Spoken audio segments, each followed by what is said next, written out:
Welcome to the Tech Egg. Don't get scrambled. Enjoy the video. In this video, I will explain how to remove a Rolls-Royce wheel. First, ensure your vehicle is on a flat, stable surface and the parking brake is firmly engaged for safety. Gather all necessary tools, including a torque wrench, a suitable jack, and wheel chocks. Place the wheel chocks behind the wheel diagonally opposite to the one you intend to remove. Always refer to your vehicle's owner's manual for precise jacking points and torque specifications before beginning any work. With the vehicle still on the ground, use a breaker bar to slightly loosen each lug nut. Turn them about 1/4 to 1/2 turn counterclockwise. Do not remove them yet. Next, carefully position your jack at the vehicle's designated jacking point, which is typically reinforced.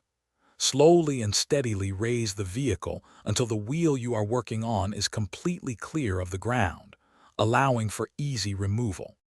Now that the vehicle is lifted, you can fully unscrew all the lug nuts. You should be able to do this by hand or with a lug wrench.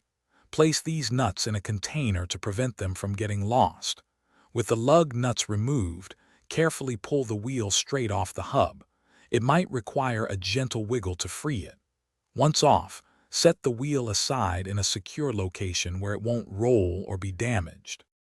To reinstall, carefully align the wheel with the hub and slide it back onto the studs. Hand tighten all the lug nuts until they are snug.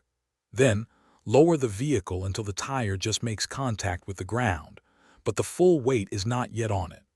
Finally, use a torque wrench to tighten each lug nut to the manufacturer's precise specification, often around 120 Newton meters, ensuring even and secure fastening.